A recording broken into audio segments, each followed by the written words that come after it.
Ikon Manchester United Ruud van Nistelrooy mungkin bukan satu-satunya tambahan staf pelatih Erik ten Hag di Old Trafford. United berencana menambahkan manajer Go Ahead Eagles Rene Hake ke staf pelatih baru untuk musim depan. Hake dan Ruud van Nistelrooy diharapkan menjadi tambahan baru dalam staf Erik ten Hag. Pihak klub percaya diri dan siap menandatangani kontrak baru untuk staf baru Erik ten Hag. Selama 2 tahun terakhir, Ten Hag bekerja dengan sebagian besar staf warisan Ole Gunnar Solskjaer. Hake memimpin Go Ahead Eagles ke finish ke-9 yang sangat mengesankan di musim 2023-2024, yang merupakan musim terbaik mereka dalam lebih dari 15 tahun. Ten Hag bekerja dengan Hake di FC Twente. Ketika mereka berdua juga memulai perjalanan kepelatihan mereka. Menariknya, Ten Hag lah yang berjasa menginspirasi penunjukan Hake sebagai pelatih Twente U19 pada tahun 2005. Ten Hag dan Hake telah berbagi ikatan yang kuat sejak saat itu. Ten Hag bahkan memberikan dukungannya kepada Hake ketika Hake mendapatkan pekerjaan di FC Utrecht pada tahun 2020, menjulukinya sebagai pelatih baik yang mampu menstabilkan kapal yang kemudian tenggelam. Hake membawa Utrecht ke posisi ke-6 pada tahun 2021, sebelum kehilangan pekerjaannya di akhir musim berikutnya. Sementara itu, pengaruhnya di tim Go Ahead Eagles adalah bukti lebih lanjut dari kemampuan Hake untuk membangun tim yang lebih besar daripada jumlah bagiannya. Hake juga bertemu dengan asisten Man United saat ini, Steve McClaren di FC Twente. Dia bertanggung jawab atas tim U21 ketika McClaren mengamankan gelar Liga dan statusnya sebagai legenda Enschede pada tahun 2010. Begitulah kesuksesan yang dinikmati Hake di Go Ahead Eagles. Beberapa pihak berpendapat bahwa dia mungkin orang yang tepat untuk menggantikan Arne Slot di Feyenoord. Sementara itu, situs Voetbal Premier juga menobatkan Hake sebagai salah satu kandidat Manager of the Year pada akhir tahun 2023. Masih harus dilihat apa peran Hake dan Van Nistelrooy di Man United. Ada juga pertanyaan yang harus ditanyakan tentang masa depan asisten kepercayaan Ten Hag, Michel van der Gaag. Legenda Manchester United, Ruud van Nistelrooy, awalnya terbuka untuk mengirim Jarrad Brandtwaite kembali ke Everton selama masa pinjamannya di PSV Eindhoven.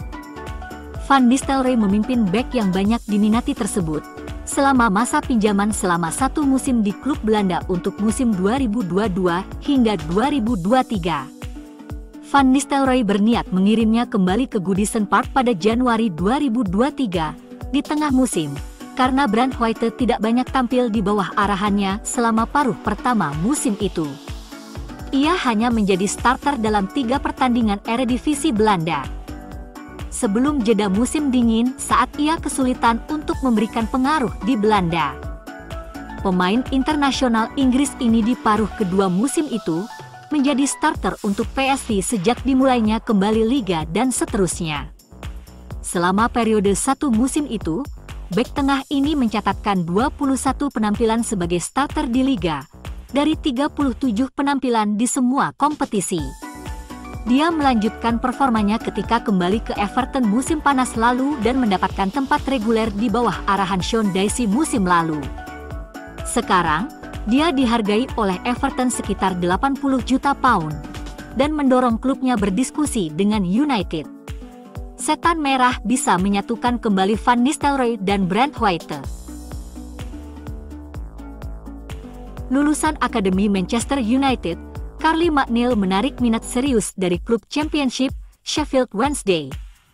Menurut The Championship Chat Podcast, pemain berusia 20 tahun, ia akan segera berstatus bebas transfer setelah kontraknya berakhir pada bulan Juni, menjadi target serius bagi Owls saat mereka mempersiapkan musim baru di Divisi 2. Mereka menjelajahi pasar agen bebas untuk memperkuat skuad mereka, dan mengincar kepindahan permanen mantan bintang Manchester City U18 itu. Kontrak pemain berusia 20 tahun di Old Trafford akan habis bulan ini dan bisa bergabung dengan Owls secara permanen musim panas ini. McNeil sempat disebut-sebut sebagai salah satu permata akademi. dan diperkirakan akan memainkan peran penting dalam kemajuan tim utama setelah prestasinya dalam kemenangan United di FA Youth Cup. Erik ten Hag bahkan memberi pemain muda itu debut tim pertamanya, main bersama Cristiano Ronaldo di Liga Eropa pada musim pertama pelatih asal Belanda itu, dan ditempatkan di bangku cadangan untuk pertandingan lain, tetapi tidak masuk skuad McDie di pertandingan berikutnya. Ia dipinjamkan ke Newport County di League 2 dalam upaya untuk mempercepat perkembangannya, dengan tujuan membantunya masuk ke tim utama. Dia mencetak 2 gol dan mencatatkan 1 assist dalam 13 penampilan sebagai starter dan dipinjamkan ke Stevenage di League One musim lalu. Namun tugas sementara itu berjalan buruk. Jurnalis Fabrizio Romano mengatakan kepada para penggemar Manchester United untuk mewaspadai kemungkinan kepindahan striker Napoli, Victor Osimhen, yang bisa meninggalkan klub Italia itu pada jendela transfer musim panas ini. Osimhen sebelumnya mengakui bahwa kepindahan ke Premier League akan menjadi minatnya di masa depan, dan setelah musim yang mengecewakan bersama Napoli. Mendatangkan penyerang tengah baru bisa menjadi salah satu prioritas utama United di bursa transfer saat ini. Osimhen hanya punya sedikit peminat dengan bandrol harganya 120 juta pounds, membuat sejumlah klub mundur teratur. Hanya Arsenal dan MU yang berminat, dengan upaya mereka mencari striker. Namun, sekali lagi kedua klub tidak mau membayar tebusan gila dari Napoli.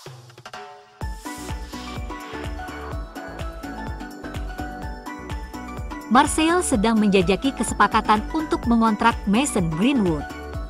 Pembicaraan antara klub Liga 1 dan Manchester United masih dalam tahap awal dan keuangan belum dibahas. Greenwood lebih memilih pindah ke Marseille dibandingkan klub lain. Manchester United mengharapkan Jadon Sancho dan Mason Greenwood untuk kembali berlatih jika mereka belum meninggalkan klub pada awal pramusim. Manchester United telah menegaskan kepada para perantara yang terlibat dengan Marcus Rashford bahwa mereka tidak akan menghalanginya jika terdapat cukup minat. Manchester United juga sedang mempertimbangkan untuk menjual hak penamaan Old Trafford yang telah direnovasi atau stadion yang baru dibangun. Sir Jim Ratcliffe berupaya meningkatkan pendapatan untuk mendanai proyek tersebut, sementara klub juga mempertimbangkan kenaikan harga tiket yang besar. Hal-hal ini selalu rumit, tetapi banyak orang kehilangan pekerjaan di klub. Hutangnya tidak jauh dari 1 miliar setelah penerbitan saham senilai 200 juta. Secara finansial, City telah meninggalkan United dalam keterpurukan. Tagihan gaji mereka mungkin akan 50% lebih tinggi dibandingkan musim depan di United. Jika menjual nama stadion menjadi Prime Old Trafford atau Chevrolet Old Trafford memberi MU pendapatan 30 juta setahun, mungkin itu sepadan. Sir Matt Busby dan kawan-kawan melakukan hal tersebut, yaitu menemukan cara untuk menang. Move adalah tentang kemenangan. Untuk menang, klub harus memiliki sumber daya finansial di sepak bola saat ini. Oleh karena itu, tidak diragukan lagi, banyak tipu muslihat yang akan menghasilkan uang. Old Trafford memiliki nilai sebagai sebuah merek.